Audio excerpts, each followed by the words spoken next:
तो जय भीम, जय भारत, जय संविधान। हम लोग ये किताब पढ़ रहे हैं गुलामगिरी, महात्मा ज्योतिराव फुले ने लिखी है ये। और हम इसका अभी तक 11 भाग पढ़ चुके हैं। अब हम इसका 12वां भाग पढ़ रहे हैं। तो चलिए स्टार्ट करते हैं इसका 12वां भाग। जो ऊपर डिटेल लिखी होती है उसमें क्या लिखा है, मतलब इस भाग में क्या कुछ है। ईमानदार ब्राह्मण कुलकर्णी, यूरोपियन लोगों के उपनिवेशों की आवश्यकता, शिक्षा विभाग के मुंह पर कलंक, यूरोपियन कर्मचारियों का दिमाग कुंठाग्रस्त क्यों होता है आदि के संबंध में धोंडी राव जी। तात, लेकिन आपने पहले कहा था कि ऐसा कोई विभाग नहीं है जिसमें ब्राह्मण ना हो, फिर चाहे वह सरकारी विभाग हो या गैर सरकारी। इन सब में मुखिया ब्राह्मण कौन है?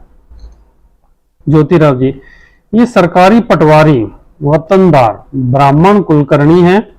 इनकी जालसाजी के बारे में अधिकतर दयालु यूरोपियन कलेक्टरों को पूरी जानकारी है, इसीलिए जब उनको शूद्रों पर दया आई तो उन्होंने सरकार को रिपोर्ट के बाद रिपोर्ट भेजकर सभी कानूनों के द्वारा कुल कर्मियों को कदम कदम पर बंधनों में बांधने की कोशिश की। उनको कानूनों के माध्यम से उनके व्यवहार को काबू किया गया। फिर भी इन कलम कसाईयों का इनके स्वार्थी धर्म से शूद्रों के संबंध में होने की वजह से शूद्रों पर प्रभाव था। इसलिए शैतान की तरह अपने स्वार्थी झूठे धर्म की छत्र छाया में खुले रूप में चौपाल में बैठकर उस बलि राजा के विचारों की आलोचना करके बेचारे अनपढ़ शूद्रों के मन को क्या वे लोग दूषित नहीं करते होंगे? अगर ऐसा न कहें तो शूद्रों को तो बिल्कुल ही न लिखना आता है न ही पढ़ना, फिर भी वे किस वजह से या किस कारण सरकार से नफरत करने लगे हैं, इसके बारे में यदि तुम्हें अन्य कारण मालूम हो तो मुझे समझा दो। इतना ही नहीं तो वे लोग मौका देकर उसी चौपाल यानी चावड़ी में बैठकर किसी अनुचित सरकारी कानून को लेकर उस पर कई तरह के पेने कुतर्क नहीं देते होंगे। और शूद्रों को सरकार से नफरत करनी चाहिए, इसीलिए उनको क्या चोरी चोरी पाठ नहीं पढ़ाते होंगे और उनका एक शब्द भी अपनी सजग सरकार के कान में डाल देने के लिए शूद्र लोग क्या कपाते नहीं होंगे? क्योंकि सभी ऊपरी दफ्तरों के कर्मचारी ब्राह्मण जाति के हैं, इसीलिए अब तो अपनी सरकार को होश में आना चाहिए।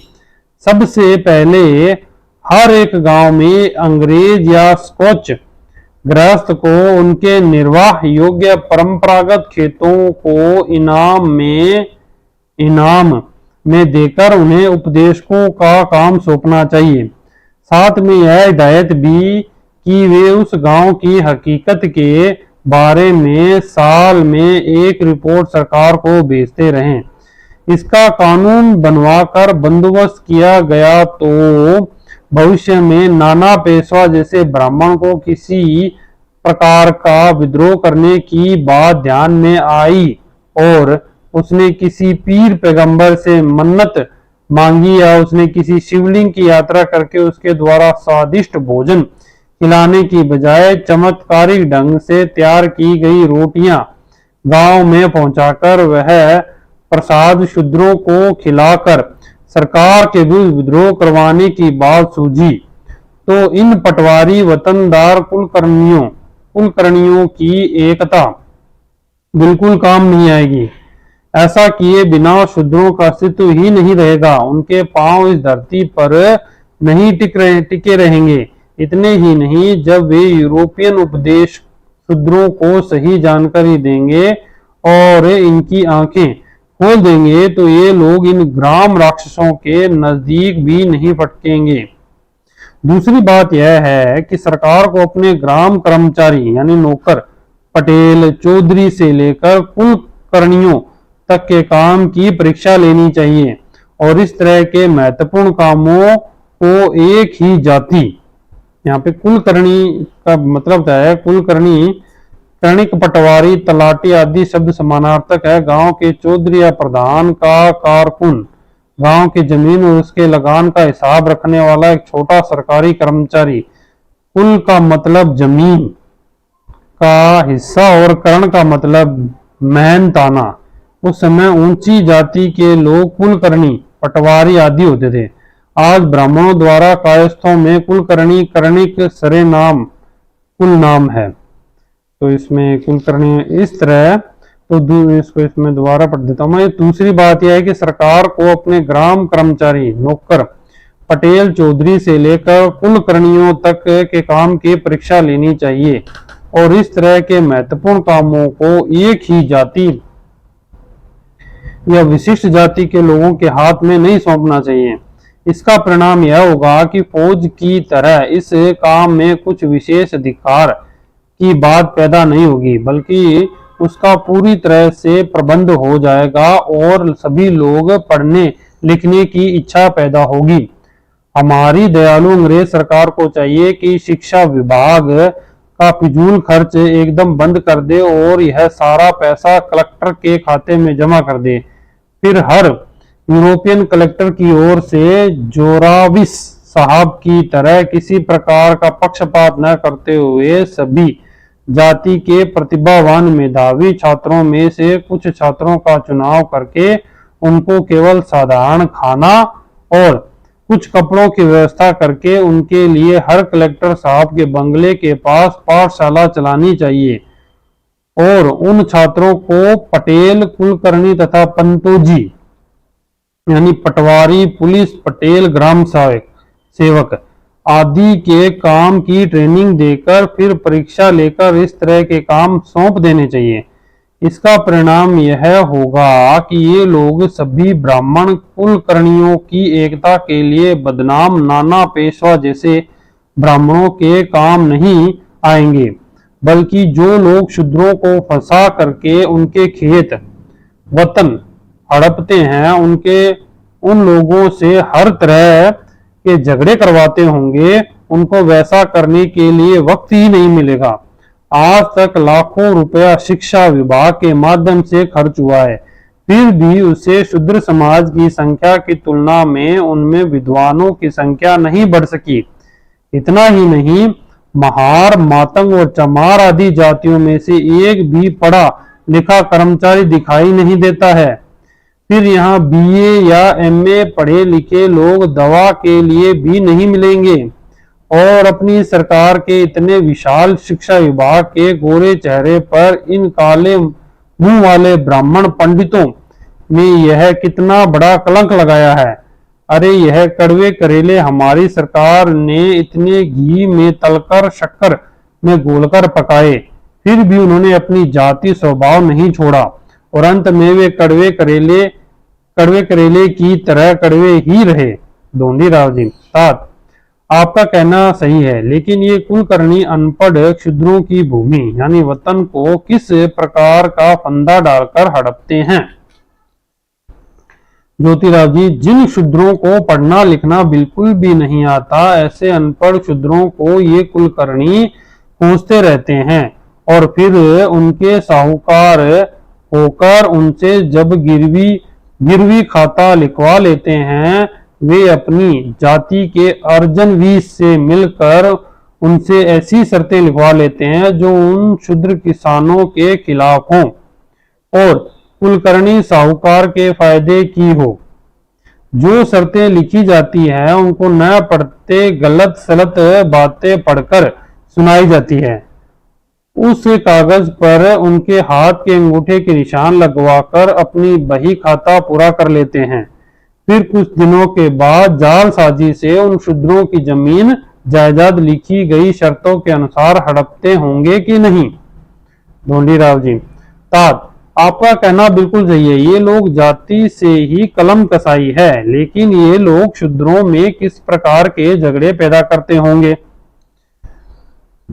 ज्योतिराव जी कहते हैं खेती बाड़ी जमीन जायदाद आदि के संबंध में सन त्योहार पोला आदि में और होली के दिन होली के बांस को पहले पूरी आदि कौन बांधेगा। इस संबंध में शूद्रों के आपस में जो झगड़े होते हैं इनमें ब्राह्मण कुलकर्णियों का हाथ नहीं होता है। वे लोग इन झगड़ों को करवाने में जिम्मेदार नहीं होते हैं। इस तरह के कुछ उदाहरण तुम वास्तव में दिखा पाओगे। ढोंडीराव जी तात आपकी बात से मैं इनकार नहीं कर सकता, लेकिन शूद्रों के आपस में इस तरह के झगड़े फसाद करवाने में न ब्राह्मण कुलकर्णी आदि कलम कसाईयों को क्या मिलता होगा। ज्योतिराव जी अरे जब कई घरंदाज अनपढ़ शूद्रों के घराने में घृणा व ईर्ष्या की अग्नि में जलकर आपस में एक दूसरे से लड़ते होंगे, तब से इन कलम कसाईयों सहित अन्य ब्राह्मण कर्मचारियों के घर इस आग में तपते तपते जलकर क्यों नष्ट नहीं होंगे। अरे इन कलम कसाईयों की नारदशाही की वजह से स्थानीय यानी मुल्की फौजदारी और दीवानी विभाग मतलब खाता विभाग का खर्च बहुत बढ़ गया है और वहां के अधिकतर कर्मचारी मामलेदार से लेकर ग्राम सेवक तक सभी अपने तख्त वितुर्वण्यम भर्गो देवस्य धीमहि धियो यो न प्रचोदयात् इस असली गायत्री मंत्र से बेईमानी करते हैं। इसके संबंध में चीरी मीरी देव इसे यवनी विदेशी गायत्री का उपदेश उन पवित्र पुरोहितों के अपनाने की वजह से ब्राह्मण वकीलों की दलाली काफी बढ़ गई है। फिर यह बताओ कि वे बड़ी कोर्ट कचहरियों में बैठकर जो हंसी के फवारे छोड़ते हुए घूमते हैं कि नहीं। इसके अलावा मुंसिफ नवाब के सरंजाम कितने बड़े हैं इसका हिसाब दो। इतना बंदोबस्त होने के बावजूद भी गरीब लोगों को न्याय सस्ता और आसानी से मिलता भी है या नहीं।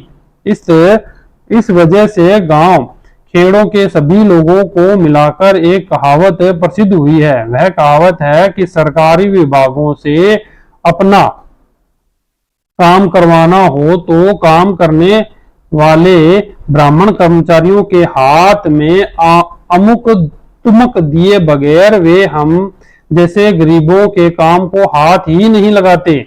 उनकी झोली में डालने के लिए घर से कुछ साथ में ले लो, तब कहीं काम के लिए बाहर निकलो।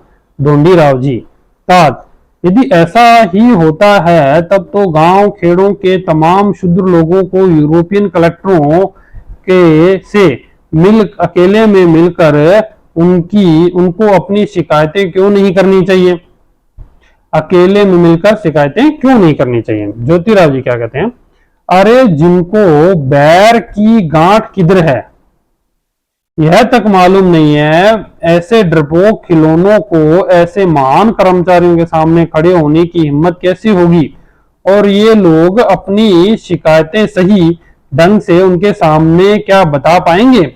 ऐसी हालत में किसी लंगोट बहादुर ने बड़ी हिम्मत से किसी बुटलेर की मदद